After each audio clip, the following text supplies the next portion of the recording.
You're not going to want to miss this episode of the AI Show where we talk all about achieving end-to-end observability in Azure AI Foundry with my friend Sebastian. Make sure you tune in.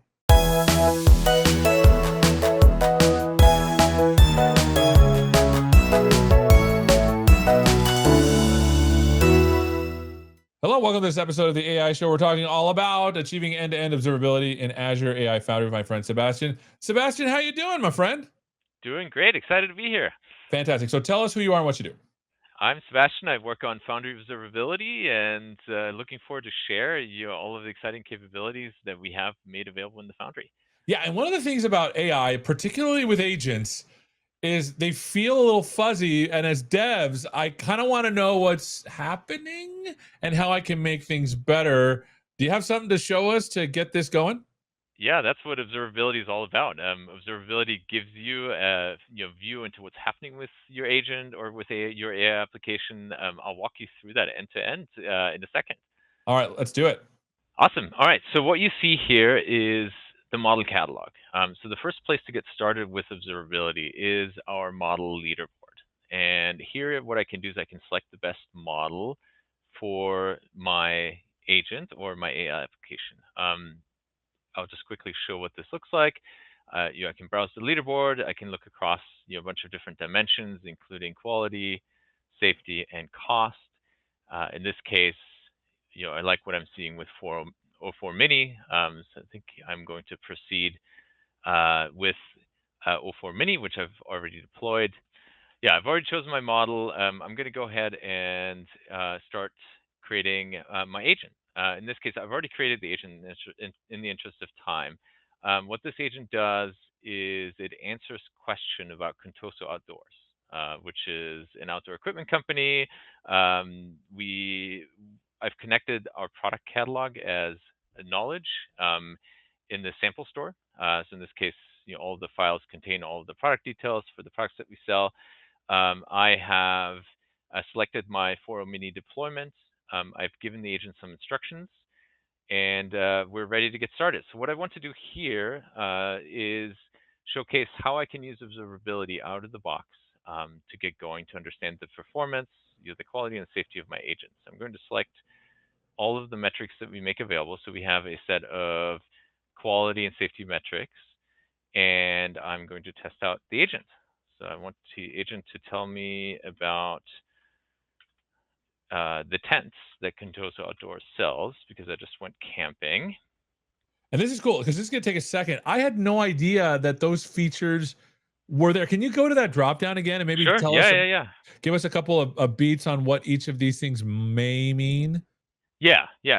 So the first two, task adherence, intent resolution, these essentially measure the quality of the agent. How well is the agent doing following the task that it's been given, and how well is it doing at resolving the intent of the user question?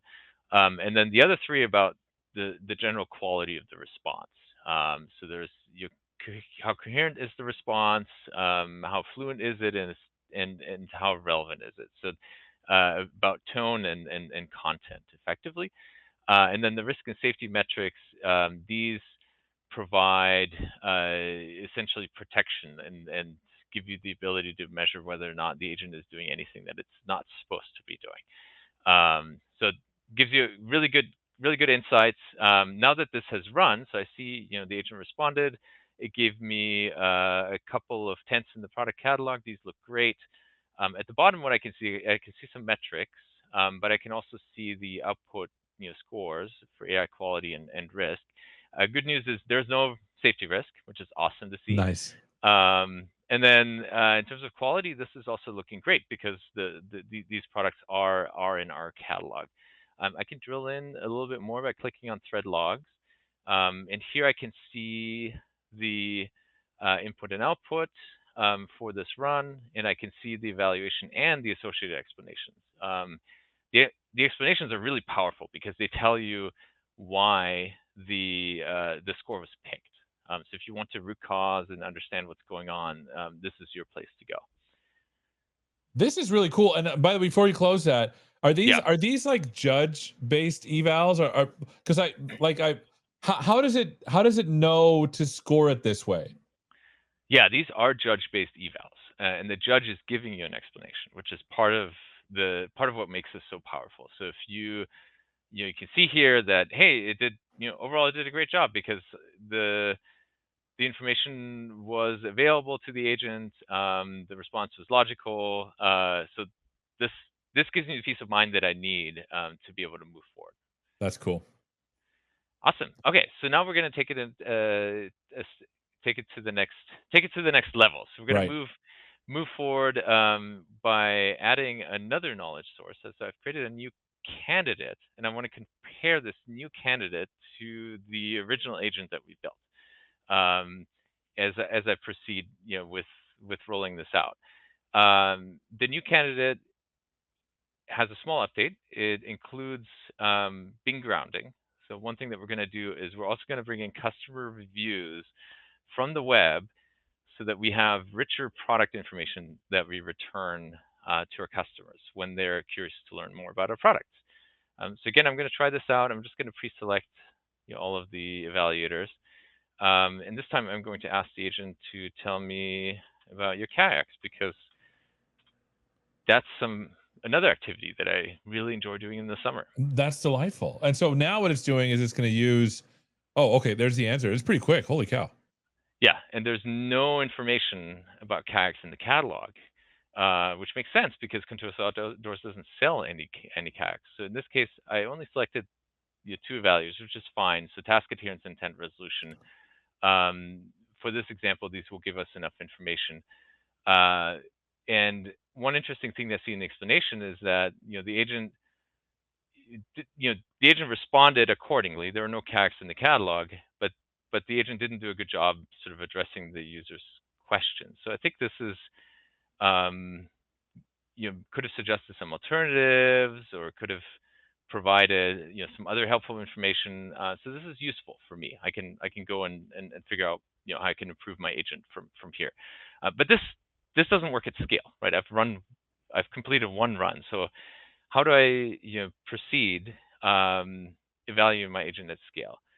So this is where being able to run evaluations as part of your CI/CD workflows come in. So I have this new version ready, but now I'm going to move to GitHub and show you how I can run evaluation in a larger test data set. Before I do that, I need to create a test data set though. So the way that I can do this is I've created an agent that creates a test data set for me.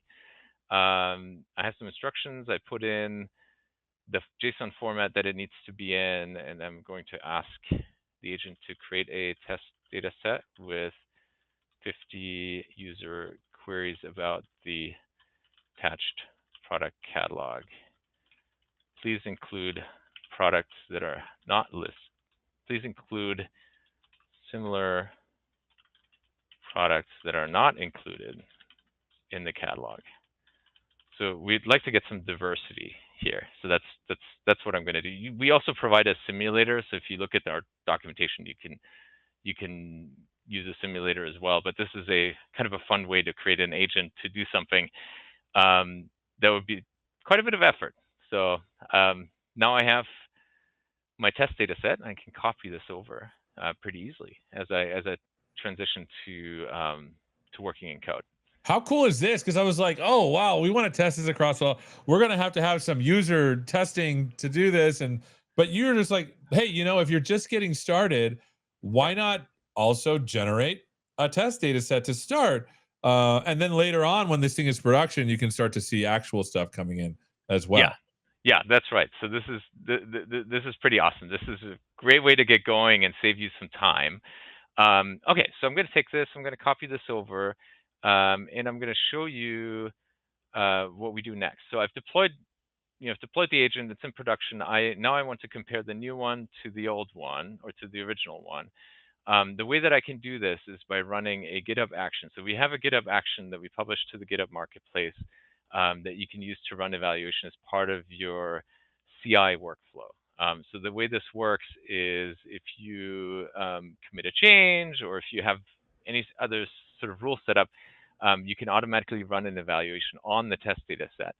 to see how a new version of an agent compares to another version of the agent. The way this is configured is I'll just quickly pull up the workflow file. Is this test data set that I showed that I generated earlier is going to be saved in this data path, and then I need to add the agent IDs that I'm comparing here. These are, this is the current version, this is the new version, and from here I'm good to go.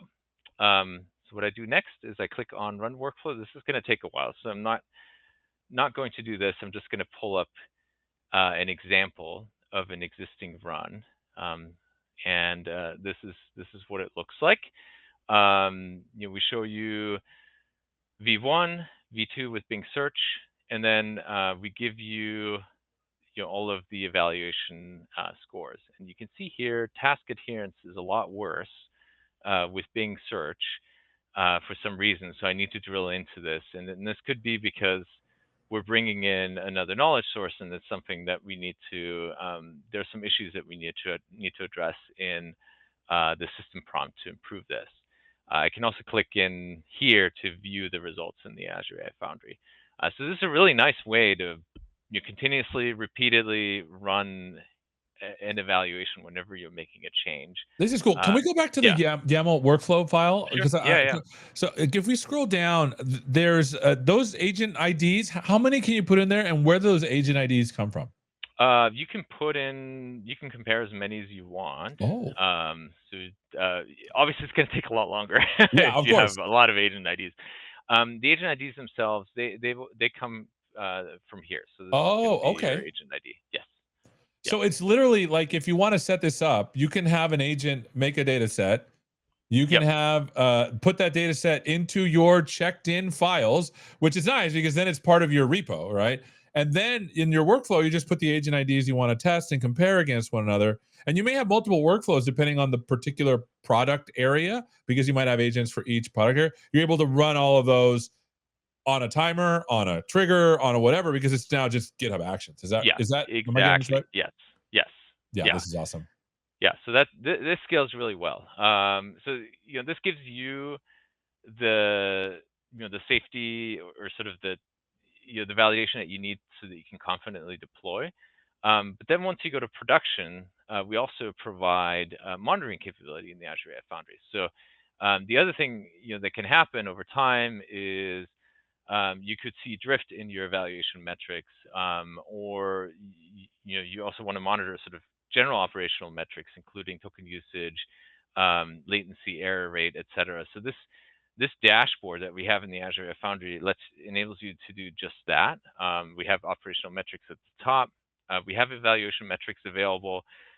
These are the same evaluators that I showed earlier, and you can run these at, for example, 10 per hour at a sampled rate of production traffic, and these will continuously monitor your agent in production.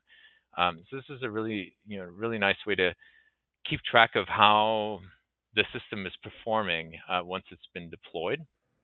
And then we give you a bunch of graphs where you can kind of drill in and see trends over time as well, and see, okay, all of my quality metrics were doing fairly well here, but then there was this a drop for a few hours, and they seem to have recovered. So that gives you an indicator of what's going on. The other thing that I'll show is we have resource usage Oh, nice. available, and one thing that we just added recently is this Azure Cost Management link. So in addition to just seeing the token count, I can also click into the Azure portal and see how much it costs me to run the agent. So this is a new feature that we just added. Well, this is absolutely delightful. A quick question, and then maybe you don't have to show it, but is there a way to like have my own evaluators as well, or is there more evaluation ability other than the ones you just showed? Yeah, so we just have the built-in evaluators for now. Okay. We are planning on adding, more. We're planning on adding custom evaluators as well. You can run custom evaluators in your in the ad hoc evaluation, Okay. but that's not available everywhere yet.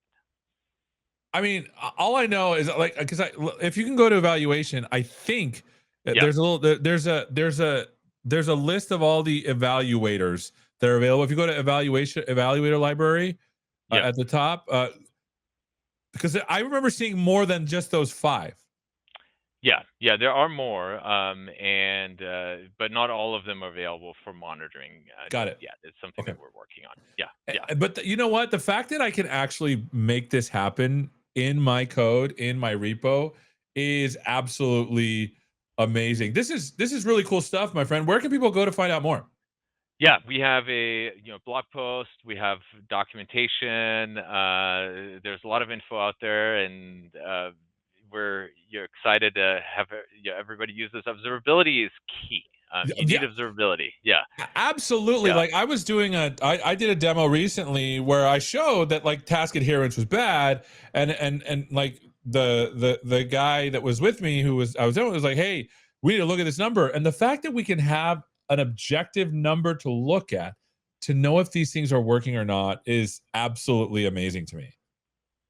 So thank yeah, you for all of your work, my friend. yeah, yeah. Any final Absolutely. thoughts? Your final thoughts are your agents are non-deterministic. There's only so much that you can do, and with observability, you can be confident and make sure that your agent is performing as expected. So Yeah, and encourage like I everybody said, to try it out. I'm Yeah, a huge fan. I've been telling everyone, in our team and also else, like it's absolutely important to make sure yeah. that you are using observability tools to make sure these things are doing the right thing. So thank you for your work, my friend. Thank you. Thank you for having me. And thank you so much for watching and learning about how to achieve end-to-end observability in Azure AI Foundry with my friend Sebastian. Thank you so much for watching, and hopefully we'll see you next time. Take care.